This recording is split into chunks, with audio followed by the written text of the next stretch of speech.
Las estimaciones del Banco de España, por ejemplo, la economía creció un 0,1 entre julio y septiembre, tras 9 trimestres, 27 meses, nada menos de contracción, y dice adiós de momento a lo que han definido como recesión técnica.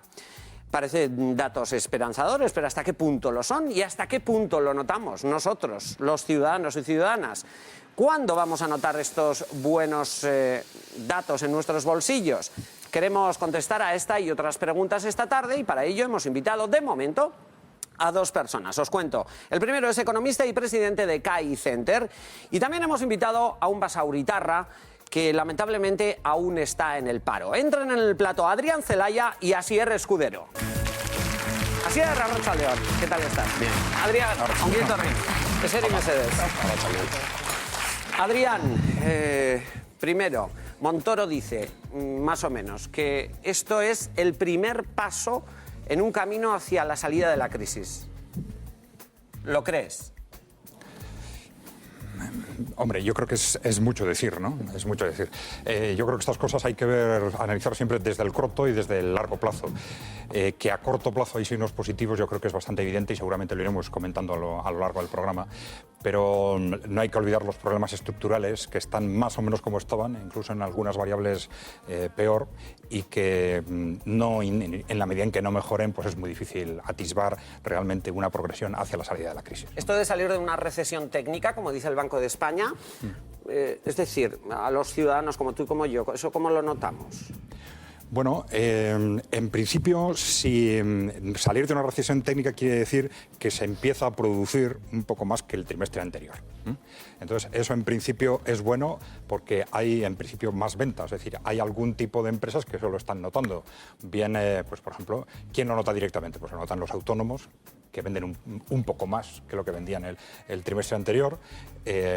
Los salarios no suelen oscilar tanto en función de estos cambios, pero los autónomos o las empresas cuando venden un poquito más que el mes anterior sí, pero estamos hablando de un 0,1, por lo tanto notar eso de un mes para otro es difícil.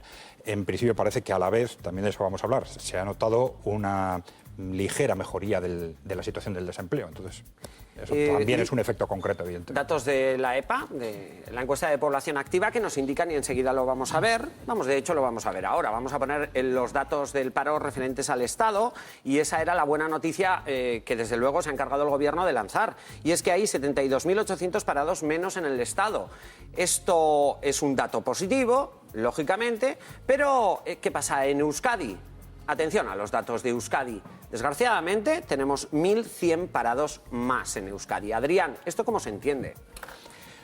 Bueno, se entiende con bastante facilidad, porque la evolución positiva del desempleo en España en conjunto ha sido, en buena parte, está relacionada con las circunstancias del verano y con el sector turismo, que aquí no tiene importancia. Entonces, ha sido uno de los factores fundamentales en el Estado. Aquí no nos podemos olvidar de que, aunque quizás durante años estamos diciendo que no estamos tan mal como, pero estamos mal y tenemos también problemas graves, nuestra industria tiene problemas muy graves y entonces si no se producen circunstancias concretas como ha pasado ahora mismo en el Estado en relación con el turismo, pues no es de extrañar que ese agravamiento del paro se produzca. Adrián, en Euskadi, muchas veces que hemos estado en esta mesa hablando de la economía y de esta crisis, se dice la crisis ha llegado más tarde y por lo tanto, Adrián, yo pienso, ¿se va a ir más tarde también? Yo creo que depende de lo que hagamos fundamentalmente. Es decir, siempre que hablamos en economía, siempre que hablamos del futuro, nunca es algo que esté escrito, ¿no? Y depende de qué políticas desarrollemos. Yo lo que sí estoy viendo en los últimos años es que estemos o no de acuerdo, en España hay unas políticas aplicadas, hay un diseño de objetivos, de retos fundamentales hacia los cuales se está trabajando. Y otra cosa es que los instrumentos que se utilicen para hacer frente a esto sean o no los buenos.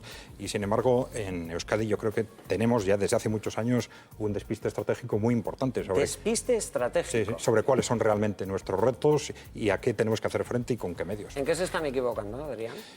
Primero, yo creo que le están dando demasiada importancia a los aspectos presupuestarios, es decir, qué pasa con los impuestos y los gastos públicos, cuando en realidad los presupuestos públicos no son un problema fundamental en nuestra crisis, ¿no?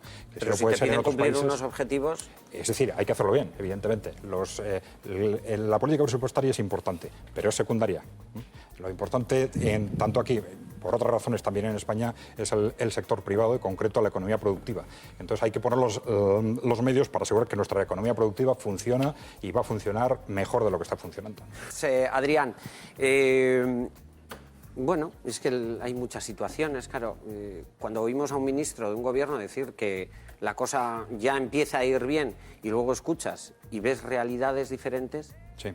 Bueno, supongo que es lógico que desde el gobierno se sobrevalore lo bueno y desde la oposición se sobrevalore lo malo o al revés, ¿no? ¿Y tú qué crees? Vamos a ver. Yo creo que, como decía antes, desde el corto plazo, que los datos, digamos, de este trimestre han sido mejores que los de años anteriores para el mismo trimestre, es bastante claro. Lo que pasa es que parece que ahí hay dos factores fundamentales, ¿no?, que hay que tener en cuenta. Por un lado, sí, la mejor contratación en el turismo, y por otro lado, la salida del mercado de trabajo, que se habla de 40.000 personas, ¿no? Porque ya sabéis que al final estamos hablando de una estadística, es una estadística en la que al final se pregunta no si tú tienes o no trabajo, sino si realmente estás buscando o no trabajo. Entonces, cuando el paro es muy alto, siempre hay un efecto de desánimo con el tiempo en determinadas personas que al final dicen, no, pues mira, yo ya he dejado de buscar trabajo, y desapareces de la estadística. ¿Y eso cuenta que haya 30.000 personas menos? 30.000 menos como consecuencia de esa salida del mercado de trabajo. ¿Desmotivación a la hora de buscar? Eso es un problema estadístico, no solo aquí, en toda Europa, en Estados Unidos. En Estados Unidos se ha hablado mucho de ese tema. Otra cosa es cuáles son las causas, pero que si el empleo en turismo, por lo que sea, pues se ha incrementado en 30.000 o 40.000 personas, yo creo que eso en sí mismo es un hecho positivo, ¿no? Yo creo que eso hay que valorarlo positivamente. Y otra cosa es qué consecuencias se extraen de esta evolución cara al futuro, ¿no? Y como te decía al principio, las variables básicas de esta crisis, que son fundamentalmente financieras y en el caso de España sobre todo de endeudamiento, no están mejor que antes. Es decir, la suma de endeudamiento público-privado, que es la clave, pues básicamente no ha mejorado a lo largo de la crisis, y entonces yo creo que ese es el problema de fondo. ¿Y esto de qué hablan? Porque acabo de escuchar a los representantes del gobierno hablar de que se ha rebajado esa tensión financiera. En cuanto... Sí, pero supongo que están hablando de la tensión financiera en cuanto a la financiación del presupuesto público, ¿no? Rebajado la tensión respecto de la que había hace un año, por ejemplo, pero bueno, ahí hay circunstancias muy coyunturales, ¿no? Esa tensión financiera bajó, si recordáis, como consecuencia de unas declaraciones del presidente del Banco Central Europeo que afectaron no solo a España, sino al conjunto de los países periféricos. Y esas variables financieras son las que pueden cambiar de un mes a otro en función no solo de cuál sea la situación en España, sino de cuál sea la situación en el conjunto de Occidente. Digo que variables macroeconómicas es la situación de desempleo. Todos sabemos que el desempleo está en el 26%, y eso por supuesto que nos afecta de forma absolutamente directa, ¿no? Y también cuando el producto sube o baja, salvo que estén rematadamente mal hechas las cifras, significa que las ventas en conjunto pues han aumentado o no han aumentado, ¿no? El 0,1 efectivamente tiene esa trampa, pero sí es cierto que con respecto al periodo en el que se mide, se supone, si está bien hecho, que se ha aumentado un 0,1, pero que no es, como tú dices, el mismo 0,1 que hemos bajado, quizás en el año anterior. Activar el consumo. Adrián, sí. Sí, no, iba a decir que efectivamente ese es un argumento que puede funcionar mucho en la clase política, ¿no? Es decir, hay que ser positivos pues, para que se invierta, para que se consuma y tal, pero hay que mirar también el medio y largo plazo. Es decir, que hay un concepto de credibilidad que se va desgastando en el tiempo, ¿no? A medida que haces promesas y promesas y promesas, eso hace perder credibilidad, hace perder fiabilidad en la seriedad de una determinada clase política, ¿no? Eso yo creo que mirar esos temas a medio y largo plazo también deberían hacerlo los políticos. Yo creo que lo que está haciendo ahora el gobierno español sí va un poco en esa dirección, ¿no? El presupuesto que han presentado ya no recoge reducciones de gastos, sino incrementos en distintas partidas, ¿no? Lo que sí es un poco sorprendente es que esto se haga en un momento en el que las variables fundamentales están donde están, con el paro en el 26%, con toda una política enfocada a mejorar una situación que no mejora, y justo en este momento parece que quieren dar un cambio. No sé si es con un horizonte electoral, pensando, bueno, hemos tenido un desgaste muy importante y entonces hay que empezar a recuperar esto antes de que lleguen las siguientes elecciones. Puede haber algo de esto, pero sí es una situación bastante extraña, teniendo en cuenta sobre todo las dos variables, ¿no? El paro y la deuda pública, que el año que viene ellos mismos están diciendo que va a llegar al 100%. 0,1%, que es una cifra simbólica tremenda, ¿no? Chema Martín, él decía que es un maquillaje esto del 0,1%, que al final estos datos se han conseguido gracias a la exportación y al turismo. Sí, la exportación es un punto muy importante porque es una de las claves de los objetivos de la política económica que se está siguiendo ahora en España, ¿no? Que tiene relación con todo lo que estábamos comentando aquí. Es decir, la balanza comercial. Sí, claro, pero que a la vez las cosas estén tan mal desde el punto de vista del desempleo, de los recortes y tal, y que se sea optimista. ¿Por qué? Porque lo que se ha seguido es una estrategia de devaluación interna, que se llama. Es decir, en un país que se supone que está sobreendeudado, vamos a reducir los costes como sea, en el ámbito privado, en el público, y cuanto más reduzcamos, cuanto menos gane la gente, cuanto de alguna forma más consigamos empobrecernos, mejor nos situaremos para superar la crisis, ¿no? Hay que decir dos cosas. Primero, que esa estrategia a veces ha funcionado. A veces ha funcionado. Hay países que han salido de la crisis financiera utilizando esa estrategia. Segundo, que es mucho más difícil en este caso salir adelante porque ya no es un solo país, sino que estamos en un entorno que está en crisis, todo Occidente. Y tercero, hay que decir también que el problema de fondo, en nuestra opinión, es que no solo se está haciendo frente a que hayamos gastado demasiado, a que nuestros sueldos, como consecuencia del endeudamiento, hayan sido excesivos o hayamos invertido demasiado, sino además a devolver la deuda y a las ayudas a los bancos. Es decir, que estamos reduciendo nuestros salarios, nuestra capacidad de gasto y tal, para las tres cosas. Para ser más competitivos, pero también para ser capaces de devolver la deuda y también para pagar las ayudas a los bancos. Adrián, que conoces, yo creo que bien este modelo, ¿verdad? ¿A ti qué te parece este nuevo modelo de empresa? ¿Más participativo? Bueno, yo creo que es, así, diciéndolo rápidamente, ¿no? Me da la sensación de que es difícil de implantar, pero sí creo que hay una valoración general cada vez más positiva de ese modelo, yo creo que en todo tipo de empresas, ¿no? En el sentido de que es importante que cada trabajador o cada grupo de trabajo tengan un máximo de autonomía para gestionar su ámbito de trabajo, ¿no? Que eso es bueno para el trabajador y es bueno para la empresa y es bueno para la actividad, ¿no? Más conceptualmente, ¿no? Bien. Bueno, vamos a ver. De alguna forma lo he dicho antes. ¿En el País Vasco lo estamos haciendo? No.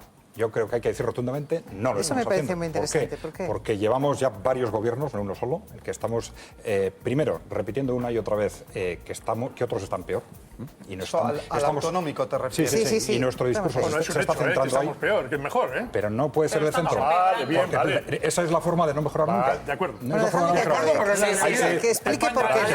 Adrián está mal, España peor. Pero para definir tus retos y tus objetivos tienes que pensar es para tener un modelo mejor. No España. España no es un modelo. España es el contramodelo. Pero esa es la cuestión. Necesitas un modelo. Entonces necesitas compararte con otros entornos industriales de Europa y ver en qué estás débil y ver cómo estamos en una situación intermedia y por lo tanto peligrosísima en este momento en todos los niveles, en nivel de endeudamiento, en nivel de investigación, en nivel de capacidad productiva. Entonces estamos en una situación en que podemos dar el salto hacia arriba o el salto hacia abajo dependiendo de lo que hagamos. Y desgraciadamente no estamos haciendo prácticamente nada. Eso en el País Vasco. Sí. ¿No te da la impresión de que hay una crisis de credibilidad enorme por parte de los dirigentes hacia la población? Evidentemente, y no solo aquí. Por ejemplo, ahora mismo se acaba de anunciar que se va a hacer otro test de otro stress test para toda la banca europea. Todos sabemos que esos stress test han sido una mentira, pero que difícilmente se puede calificar de otra forma, ¿no? Y además en todos los medios financieros, al día siguiente se sabía que esos stress test estaban definidos de una forma tal que era imposible que diesen resultados ciertos. Ahora han anunciado otro, se sabe que es imposible que una autoridad pública pueda emitir stress test que sean de la banca que sean radicalmente negativos, porque eso provocaría un desastre. Lo mejor sería que siendo así no se hagan, porque sabes que van a ser mentiras, que no pueden ser verdad. Pero y así todo se prefiere transmitir una imagen que no va a ser cierta, pero transmitir una imagen positiva, ¿no?